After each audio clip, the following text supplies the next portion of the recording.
Fala pessoal, me digam se vocês já ouviram essa notícia antes. Nós temos um modelo de pesos abertos que está se destacando em vários benchmarks, inclusive em alguns ficando na frente dos modelos de última linha da OpenAI, como por exemplo o GPT-5, e ele é feito por uma startup chinesa. Esse é o caso do Kimi K2, que é um modelo que usa chamadas de ferramentas para fazer raciocínio de agentes, tá? Que esse é um termo meio buzzword do pessoal de IA, mas enfim, eu vou usar ele aqui. E hoje eu vou falar um pouquinho desse modelo para vocês, porque obviamente a gente não consegue deixar de lembrar do DeepSeek. E eu lembro que eu ouvi falar do DeepSeek, sei lá, alguns meses antes daquela versão que foi um furor, que derrubou os mercados e tal. Então eu resolvi trazer esse Kimi agora, quando parece, né, que o negócio está muito bom, porque pode ser um novo momento parecido com o que foi janeiro de 2025 desse ano, né? Nós estamos em novembro de 2025, pode ser um momento parecido com o DeepSeek. Nós somos o canal Tecnologia e Classe, nós falamos de tecnologia e política da classe trabalhadora. Se vocês curtem o canal, tem na descrição ali, tem no comentário fixado como vocês podem encontrar nossos roteiros, como vocês podem nos apoiar, mas sem mais delongas, vamos pro vídeo.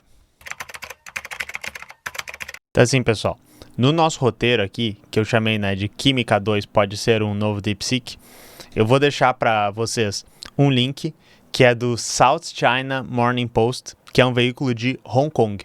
E eu sempre falo para vocês que é muito difícil a gente pegar notícias diretamente de uma perspectiva da China. E claro, esse veículo ele é de Hong Kong, que Hong Kong tem, né, a questão de que o sistema de governo diferente, esse tipo de coisa. Porém, né, ele é um veículo em inglês, que tem muitas notícias em inglês sobre a tecnologia da China, e a perspectiva já é bem diferente do que vocês vão achar, por exemplo, numa BBC, CNBC, esse tipo de coisa, que são veículos estadunidenses, né? E daí eu trouxe esse textinho aqui para vocês, que é um textinho bem simples, que ele tá falando, né, a empresa Moonshot AI lançou um novo modelo que está entre os primeiros modelos de software livre. E lá no finalzinho, eles já trazem essa fala do fundador da Stability AI, o Mohamed Ahmad Mostak, e ele fala assim: esse novo modelo está diminuindo, né, a diferença, o abismo que existe entre os modelos de IA abertos e os modelos fechados. Mas então, características gerais, o que é esse Kimi K2, né? Recentemente, eles lançaram uma nova versão, está se destacando. Esse modelo ele já existe há bastante tempo e, que nem eu disse, várias pessoas já disseram, você tem que falar sobre isso. Só que aqui o canal, embora eu fale muito sobre IA, eu não sou especialista em IA, eu não fico testando esses modelos o tempo inteiro. Eu não tô muito afim de fazer o canal virar só isso, porque eu quero falar de vários outros assuntos, né? Tem até o meme, por exemplo, do canal do Lucas Montano, que ele fala, eu não sou um canal de IA, mas todo dia ele tá falando de IA, tá? Ele é um canal que fica testando esses modelos, que trabalham com agentes e tal. Então, inclusive, vocês deviam ir lá e encher o saco dele, testa o modelo Kimi K2 para mostrar pra gente, tá? Mas eu vou falar aqui umas características mais gerais para vocês. Ele é de uma empresa que se chama Moonshot AI, tá? Inclusive, Moonshot é uma referência ao esforço de pesquisa que os Estados Unidos, principalmente por esse termo tá em inglês, né, mas a gente pode pensar Estados Unidos e a União Soviética fizeram de chegar na Lua, então esse tipo de pesquisa é um moonshot, é um tiro para a Lua, né? E eles são uma startup chinesa que possui investimentos do grupo Alibaba e da Tencent. E uma coisa que eu descobri quando fazendo pesquisa sobre isso é que esse South China Morning Post ali, ele é do grupo Alibaba, tá? Então, a notícia que eu trouxe deles falando bem desse negócio, talvez tomem com grão de sal que eles são do mesmo grupo, beleza? Mas por que ele tá dando o que falar, né? Tem um benchmark, né, um desses testes de capacidade desses modelos de IA, que ele se chama Humanity's Last Exam. Ele se chama o último teste que a humanidade vai precisar fazer, porque ele é um teste específico para ele ser bem difícil de resolver para que a gente teste os modelos de IA. E ele foi capaz de superar alguns modelos como o ChatGPT-5. Não em todos os testes, não em uso de tokens, por exemplo, mas em alguns testes de desempenho ele ficou melhor. E eu já trouxe gráficos e coisas assim sobre isso aqui no passado, mas não é muito legal porque esse negócio está sempre mudando, e daí vocês vão ver esse negócio aqui daqui a 2 semanas e o número vai estar diferente, por exemplo. Então você só tem que saber que em algumas circunstâncias, de algumas maneiras, esse modelo aberto venceu os modelos da OpenAI. É isso que chama a atenção do pessoal. E, como eu disse, ele é um modelo que a gente chama de pesos abertos, então vocês podem ver o que tem dentro do modelo, tá? Porque esses modelos de IA, eu já falei em várias oportunidades para vocês, inclusive eu acho que eu vou linkar aqui no final, além do vídeo da DeepSeek, onde a gente explica um pouco mais sobre isso, eu vou botar a palestra mais complicada que eu mostro como é que são feitos esses modelos, e eles são só uma lista gigante de números, tá? Que quer dizer a probabilidade de uma palavra aparecer depois da outra. Então, de novo, caso alguém apareça aí nos comentários e tal. Sim, ele é um modelo feito pela China, tá? Se vocês rodarem ele dentro de alguma plataforma da China, pode ser que ele tenha alguma restrição, pode ser que os seus dados vão estar indo pra China e tal, e daí se vocês têm medo disso, beleza, vocês podem ter medo. Porém, o modelo aberto, que é os pesos abertos, que você pode pegar e rodar com algum tipo de programa que carrega esses modelos, né, e faz as operações no seu próprio computador, ele não tem nenhum backdoor da China que vai roubar seus dados ali, ele é só uma lista de números, tá? Ele é um modelo aberto. A única restrição que ele tem, que tecnicamente faria ele não ser um modelo aberto, é que a licença dele, ela é uma modificação da licença MIT, que é a licença de código aberto mais permissiva de todas. Porém, né, a adição que eles têm é que para um sistema que tem acima de 100 milhões de usuários que use esse modelo, ou que ganha acima de 20 milhões de dólares de lucro, vai ser necessário incluir o nome do modelo na interface desse sistema, deixar claro, isso aqui é baseado no Kimi K2. Então, enfim, tecnicamente ele não é um modelo totalmente aberto, mas ele pode ser usado para fazer pesquisa, para derivar produtos, e daí, eu sei lá, uma empresa chinesa vai vir processar vocês porque vocês estão fazendo isso assim. Enfim, é muito melhor do que um modelo fechado, né? Então, o que é interessante desse modelo é que, de novo, eu tenho vários vídeos que eu falei sobre isso. Eu me sinto muito desgostoso, assim, de como é desenvolvido o mercado de IA, principalmente porque parece que a maneira que as empresas dos Estados Unidos desenvolvem isso é de uma maneira em que elas querem ser a melhor de todas e não dividir o que elas estão fazendo, com base numa necessidade, né, de esconder o seu trabalho e ganhar na obscuridade, e também investir cada vez mais em hardware e uma coisa específica para ser usado por causa de uso deles, versus a maneira como essas startups chinesas estão fazendo, que eles têm que usar, talvez até por causa da dificuldade deles acessarem hardware, de uma maneira que vocês vão usar com um hardware mais modesto, e eles lançam isso aberto para todo mundo, para que todo mundo possa usar, estudar e compreender e adaptar a sua própria realidade. Então isso aqui é uma coisa que quando eu vejo eu digo, parece que o campo da IA pode ser legal, é interessante, tá ligado? Isso aqui é uma coisa que ressoa muito mais comigo, né? E daí alguns detalhes técnicos que chamam a atenção sobre esse modelo é que ele tem 1 trilhão de parâmetros, que, né, os parâmetros é cada um dos pezinhos que tem lá dentro. Ele pesa aproximadamente 600 GB. Então eu acabei de dizer, né, é uma coisa mais fácil de rodar, uma coisa assim mais tranquila, mas na realidade não. Vocês precisam de uma máquina muito grande, potente. Eu não sei nem que tipo de GPU vocês precisariam usar para isso, mas já tem alguns sites, por exemplo, dos Estados Unidos, que hospedam modelos abertos e que vendem acesso a API a modelos abertos, que já estão dando acesso a ele. Tem um específico que se chama OpenRouter, que eu até botei o link aqui no roteiro que vocês podem dar uma olhada. Eles têm uma descrição do modelo e falam sobre isso. Ele usa uma coisa que eu falei no vídeo da DeepSeek, por isso que eu vou deixar o vídeo da DeepSeek linkado lá no final, que é a Mixture of Experts, que na realidade o modelo é dividido em várias partes, que cada uma sabe fazer uma coisa muito bem, e daí isso permite que tu carregue pedaços menores dele na memória da GPU, e que daí ele seja mais leve do que carregar 600 GB de uma vez só, né? Então, pelo que tá falando, cada pedaço do modelo que ele tem que carregar é 32 bilhões de parâmetros, que é muito menos do que 1 trilhão de parâmetros. Não sei direito como é que rodaria isso no computador de vocês. Eu imagino que precisa de um computador muito parrudo e potente para rodar, mas enfim, eu não testei rodar localmente isso daqui. E a maneira como ele funciona para resolver os problemas é na quebra dos problemas em etapas menores, e daí ele pode encadear várias soluções, em que cada solução vai poder estar chamando uma ferramenta externa, que é o que geralmente o pessoal chama de comportamento de agentes.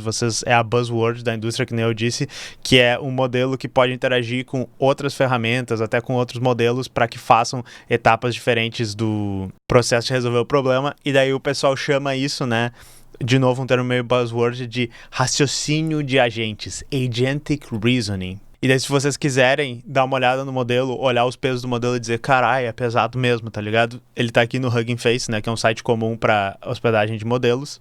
Aqui embaixo eu deixei o OpenRouter para vocês. E daí uma coisa que é interessante, né, que a gente tem que falar um pouco sobre as implicações e comparações com o DeepSeek aqui. De novo, se vocês já viram a palestra que eu faço sobre a geopolítica da inteligência artificial, tem aqui no canal, né? Vou deixar a playlist das palestras também ali no final, que vocês vão poder dar uma olhada para ela. Mas uma coisa que chama muito a atenção desse modelo, e que eles deixam nas press releases lá, assim, claro isso daqui, que esse Kimi K2 teria sido treinado com apenas 4,6 milhões de dólares, tá? E esse custo do treinamento, que nem eu falo sempre para vocês, ele não quer dizer, digamos assim, a pesquisa anterior que aconteceu, quanto hardware foi comprado para treinar ele, quantas pessoas foram pagas. Geralmente, esse custo, ele só quer dizer assim, nós usamos tanto tempo de processamento para fazer a construção do modelo aqui, para fazer o treinamento do modelo, tá? Então, obviamente, deve ter sido mais caro o custo de treinamento desse modelo, mas perto dos custos que a gente tem tido para o GPT-4, que eu acho que foi próximo de 100 milhões, o GPT-5, que a gente não sabe direito quanto é que custou, parece ser muito barato para um modelo que está encostando neles nos benchmarks, né? Eu tô falando que está encostando porque ele pode até estar melhor em alguns, mas a gente sabe que isso vai variando, né? Sempre lembrem disso. E daí eu peguei um artigo aqui, já que eu tava lendo lá o South China Morning Post, eu achei interessante porque, enfim, tem um artigo de opinião bem curtinho, tá? Que ele fala mais ou menos a tese que eu falo quando eu faço as minhas palestras, né? Que existe uma maneira meio diferente de como os Estados Unidos têm pensado em desenvolver IA, que é usando muito hardware, tentando impedir que os concorrentes deles tenham acesso ao melhor hardware de todos e tentando usar um modelo baseado em empresas que vão ter os modelos fechados, né? E elas vão estar competindo para ver quem é que tem o melhor modelo entre si. E o modelo da China parece ser esse de liberar o máximo possível das coisas abertas. E o que eles falam, que é essa diferença, ó, eu vou ler aqui o primeiro parágrafozinho, né, e dizer: com poucos dias de diferença, as duas superpotências mundiais de inteligência artificial revelaram planos concorrentes para o futuro. Os Estados Unidos divulgaram seu abrangente plano de ação para a IA, parênteses meu, a gente falou sobre isso aqui no canal também, que prevê a desregulamentação e a expansão da indústria de semicondutores e pacotes de exportação de IA completos para os aliados. Dias depois, a China apresentou sua proposta na Conferência Mundial de Inteligência Artificial em Xangai, um órgão global de governança de IA aberto ao sul global, um incentivo à colaboração em código aberto e uma crítica sutil à ideia de que a IA esteja se tornando um jogo exclusivo, entre aspas, dominado por poucas nações. E desse, inclusive, eu penso, eu não vi esse plano de ação para a IA da China. Talvez fosse interessante a gente fazer um vídeo especificamente vendo, né, o que a China falou sobre isso, mas o que é interessante é que o título desse artigo e o que eles continuam falando é que, aparentemente, a estratégia que eles estão dizendo, a estratégia dos Estados Unidos é dominar os outros com a melhor ferramenta de IA e, né, ser o único que provê as melhores ferramentas de IA, e a estratégia da China é ganhar pelo acesso livre, né, pela acessibilidade e disponibilidade dessas ferramentas para que possa construir junto com os outros países. E, de novo, é um veículo de Hong Kong, vocês podem dizer, talvez eles sejam enviesados, ele é um veículo que é da Alibaba, mas eles estão falando uma tese que parece ser mais ou menos o que o pessoal está vendo, que a estratégia da China é construir junto com os outros e deixar que eles tenham acesso às ferramentas, e a estratégia dos Estados Unidos é: eu sou referência de IA, busquem, né, a mim quando vocês estiverem falando de IA. É isso que parece que está acontecendo. E eu deixei duas referências aqui para vocês, eu não sei porque que o meu Nextcloud não tá carregando o thumbnail dos vídeos, mas eu vou carregar esses dois vídeos e mostrar para vocês. Eu deixei esse vídeo aqui do Theo T3, né, que é esse carinha que eu já falei para vocês antes, ele é tecnicamente um web dev e ele tem um canal sobre web dev, mas ele tá muito pirado nos modelos de IA e ele agora tem meio que a própria ferramenta dele, uma startup que roda os modelos abertos. Inclusive, vocês também podem rodar na empresa dele a maioria desses modelos chineses, e ele fez um vídeo bem longo falando sobre essa ferramenta, testando coisas que ela faz, falando sobre a licença e tal. Então, esse vídeo é bem bom e ele gostou dessa ferramenta, né? Então, quando eu vejo que esse cara tá muito animado com o modelo e tal, eu penso, isso aqui parece ser relativamente interessante. E esse é outro cara também que só faz vídeo sobre IA, o canal dele é só sobre IA, que é o Matthew Berman, e daí de novo ele ficou dizendo, esse modelo é demais, isso aqui pode ser uma DeepSeek 2 e tal, isso aqui é muito interessante. Então, enfim, eu deixei para vocês também darem uma olhada nesse vídeo, que é uma pessoa que tá testando mais especificamente esse modelo. E daí, assim, eu resolvi testar um pouco e ver qual é que é. Rodei ele diretamente do site da Química 2 e eu vou mostrar para vocês dois testes que eu fiz. Eu fiz duas coisas simples, tá? Na realidade, eu vou mostrar todas as coisas que eu fiz aqui, tá? A primeira de todas é que eu tava pensando naquela aplicaçãozinha minha que eu uso para ver as notícias. E daí eu pensei assim, eu vou dar o nome da minha cidade e pedir para ele achar os maiores veículos de mídia e descobrir quais são os feeds RSS deles. Uma tarefa bem simples, tá? E tecnicamente ele fez isso, tá? Ele conseguiu os feeds RSS da Zero Hora, Correio do Povo e Gazeta do Povo em Porto Alegre, tá? E ele falou aqui, eu pedi pra ele me tentar achar a linha editorial e alguma coisa assim. Ele fez uma coisa mais ou menos assim. O que é interessante, tá? é que ele mostra o pensamento dele, ele mostra a ferramenta que ele usou. Então ele mostra, eu usei uma busca para achar algo sobre isso, tá? Isso aqui não foi tão interessante, eu não tava com uma ideia muito boa do que eu queria que ele fizesse. Inclusive fica a pergunta para vocês aí, para que vocês usam esses modelos de agente para fazer coisas para vocês, tá? Aí depois eu vi o pessoal falando que ele é bom em fazer aplicações, tá? Então eu pensei assim, eu vou pedir para ele me fazer uma aplicação, que é um mapa do Brasil, eu vou mostrar o prompt aqui para vocês. Faça uma aplicação web que mostra o mapa do Brasil e dos maiores veículos de mídia de cada estado. Permita que eu veja os websites, o dono de cada veículo, os dados simples, comando de fundação, resumo da linha editorial e um link para o seu RSS, se presente. Aí, de novo, ele fez umas buscas aqui no Google. É interessante que ele fica procurando aqui os veículos, aí ele chega uma hora que ele diz assim, Folha de São Paulo. Quais são os do Rio Grande do Sul? Inclusive está escrito Rio de Janeiro aqui, e daí ele fez o grupo RBS 0 hora. Então, enfim, não sei o que aconteceu aqui. Distrito Federal, ele vai indo aqui todos, né? E daí ele fez uma aplicação. E daí se eu clico em preview para dar uma olhada na aplicação, deixa eu deixar minha tela melhor aqui. Tem algumas capitais, e aqui ó, Rio Grande do Sul, 0 hora, eu não sei se esses dados estão corretos, que o grupo é do grupo RBS está correto, Família Sirotsky está correto, Clique RBS está correto, feed RSS para onde é que ele vai me levar aqui. Página não encontrada, então não sei se está correto isso ou se a 0 hora não tem o RSS, porque pode ser isso mesmo. E daí vocês me digam também aqui, por exemplo, deixa eu ver, São Paulo, o que ele botou? Folha de São Paulo, 1921, tá correto isso? Não sei. Vamos ver se o RSS vai para algum lugar, porque esse existe, eu tenho o RSS deles aqui. Tá correto, tá correto. Não sei por que a formatação da folha tá aqui dessa maneira, que ele fez meio que um HTML misturado com RSS, mas tá correto. Mas então, ele fez essa aplicação, tá ligado? E isso aqui foi one shot, eu não falei nada pra ele, tipo, muda isso, muda aquilo, faz não sei o quê. E o terceiro uso que eu fiz, basicamente, é que eu vi que tem esse negócio que chama Kimi Slides, que é o que? Ele faz uma apresentação pra ti, e daí eu pensei, nós vamos automatizar a apresentação corporativa, né? E daí, na real, eu fiz 2 testes com isso.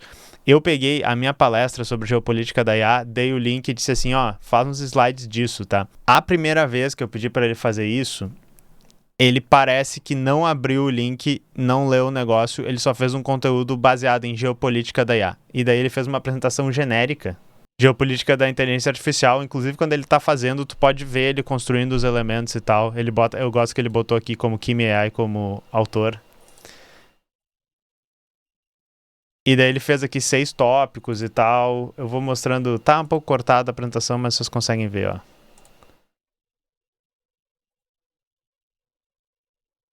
Tipo um slide fofinho e tal, aqui ó, Stock Photos.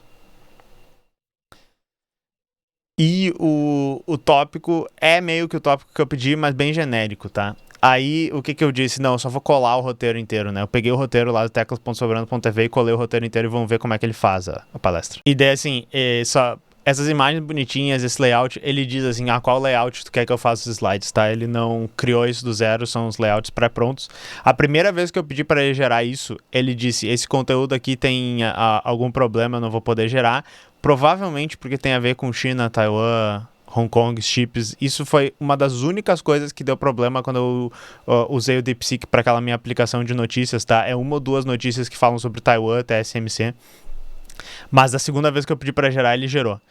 E daí, isso aqui são os tópicos da minha apresentação, só que colocados de uma maneira um pouquinho diferente.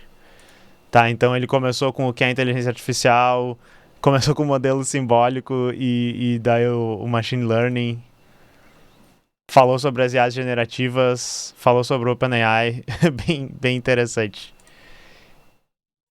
Então, assim, se vocês quiserem automatizar, né, as apresentações de vocês, por que ele botou um símbolo da Apple aqui, não faço ideia. Até acho interessante perguntar para quem já viu minhas palestras, tá? Vocês achariam melhor que tivesse uns slides genéricos, assim, como eu apresentando, ou mostrar o roteiro e ficar 1 hora inteira falando em cima é proveitoso, tá? Porque eu acho que é proveitoso e por isso que eu não faço apresentaçõezinhas de slides. Já fiz muitos slides na minha vida, né? Ele só botou um coisa de xadrez aqui. Quem tá vendo no vídeo é engraçado as imagens que ele pega. O mapa das trocas de açúcar aqui, do comércio de açúcar. Ele só botou uma figura, parece de Magic aqui, um dwarf do Magic. Não entendi. Mas enfim, é interessante, pessoal. Esse aqui é o Kimi K2. Fica a pergunta aí pra vocês, pra que vocês estão usando esse tipo de modelo? Vocês têm achado interessante isso? E eu tô mais interessado em cobrir isso aqui no canal, porque da última vez que eu esperei pra cobrir o DeepSeek, eu tive que cobrir ele quando aconteceu um furdunço no mercado dos Estados Unidos e todo mundo tava falando sobre isso. Então eu vou deixar esse videozinho aqui pra vocês ficarem cientes que esse modelo existe, prestarem atenção nas notícias. Me digam, né, como vocês estão usando, se vocês estão vendo alguma pessoa usando isso, e a gente fica na espera de que isso possa influenciar as outras notícias, né? Mas é isso aí, pessoal. A gente se vê na próxima com mais notícias de tecnologia e com mais notícias de IA. Infelizmente, não é o meu campo favorito de falar, mas tem sempre muita coisa acontecendo.